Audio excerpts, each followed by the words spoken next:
Hi, it's Stephanie. Thank you so much for stopping by and watching my channel. So my husband, my son, and I, we have a photography studio in our small town, and we take pictures. That's what we do. Weddings, portraits, commercial, pretty much everything. And so we're used to seeing it all when it comes to people. I'm surprised how many people do not like having their picture taken. I get it. But at the same time, hey, this is you. You need to share yourself with the rest of the world. You need to share yourself with your family. You need to let your family have those memories of you. So don't hide from the camera.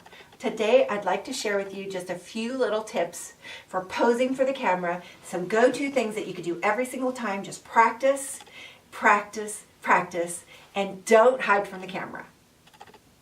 But the number one tip is just to be happy. When you're happy, it shows in your eyes, it shows in your face, it shows everywhere. When somebody that loves you is taking your picture, you smile so much prettier than when somebody stranger is taking your picture. It's what's inside that comes out that matters, truly.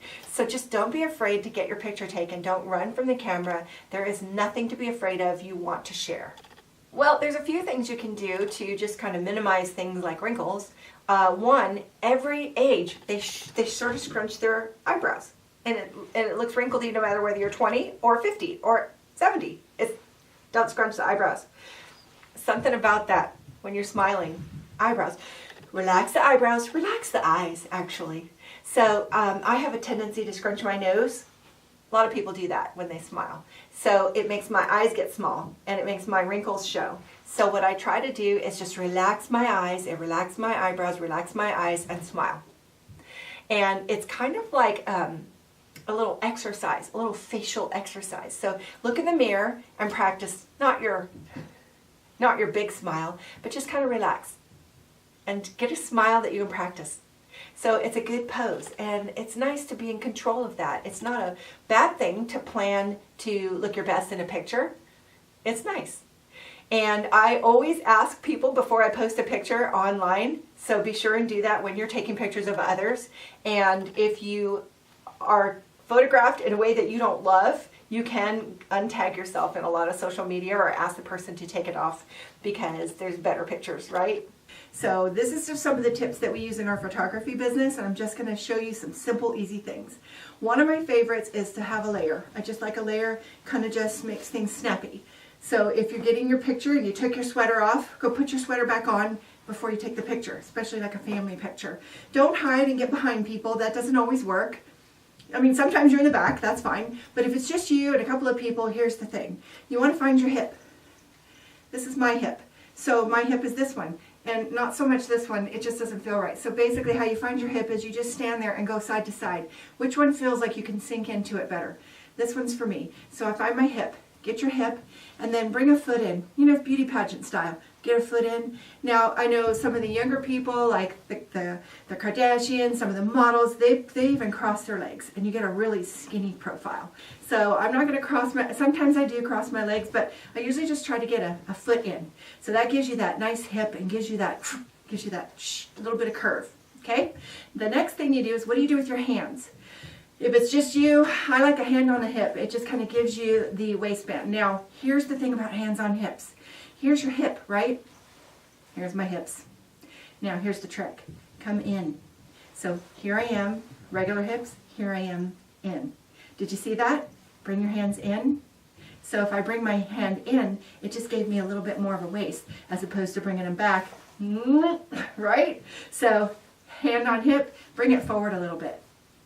And you just keep your thumb back and splay your hands, and it feels weird. It doesn't feel like it's in the right place at all. Right here, that's where it needs to be, but that does not flatter. This flatters. And if you do it with your jacket back, I'm assuming that looks good. Okay, so there's hands on hips. Give yourself your own little curvy waist. The other thing I like to do is kind of just do something with my hands. I might grab my jacket. I might grab my hands. This is my trouble spot, right here.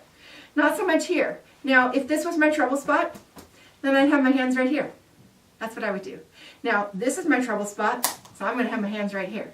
I might hold something, might hold my purse, I might just cross my fingers, I might just do this, I might do this. I always put my hands right there. The other thing is, you know, you can get a hand up. Hip, hip. It works. The other thing is face. Now, let's just say we're up here, up close and personal. This is where I want to be, naturally, right here. Guess what? I got a lot of chin here. So what I'm going to do is I'm going to adjust for that every single time. I take a picture, chin out. It's just, it feels weird and it feels stupid, and people get used to it when we're doing photo shoots. Chin out and down, not out and up. That doesn't do anything. It's just out. So I imagine an imaginary finger right here, just kind of pulling everything back. Here we go. Hip, foot in, hands, chin out. Hand on hip, chin out. You can even do a little side-to-side action, but chin is out and down. Now, it helps if your camera's up a little higher. Since I have this set for sitting, it's kind of even with me, but it still works.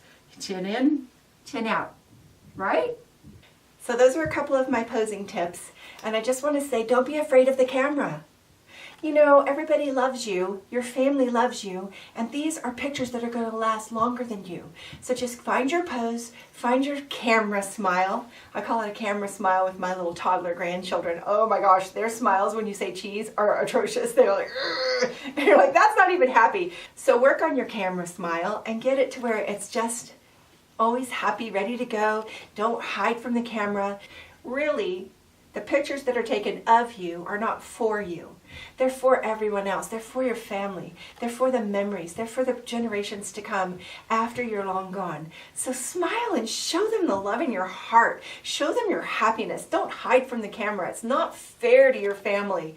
When they're looking for pictures of you after you're gone, let them find this happy, smiling person that they can have forever. And that's going to be done through photos. Here we are. We're going into the holiday season. Don't hide from the camera. Smile. Do your posing. It's worth it. I just cannot stress it enough. Don't live in regret that you didn't take enough pictures. There's so many times when I thought I was fat, or I thought I was frumpy, or I didn't think my hair looked good or something. And yet, I wish I would have had pictures back then. And you never know what the next day is going to hold. And every day is a blessing. Share your blessings. Share yourself. Let them take your picture. Okay, rant over. I hope you enjoyed this video. Please click like and subscribe and the little bell. I'll see you next time. Thanks. Bye now.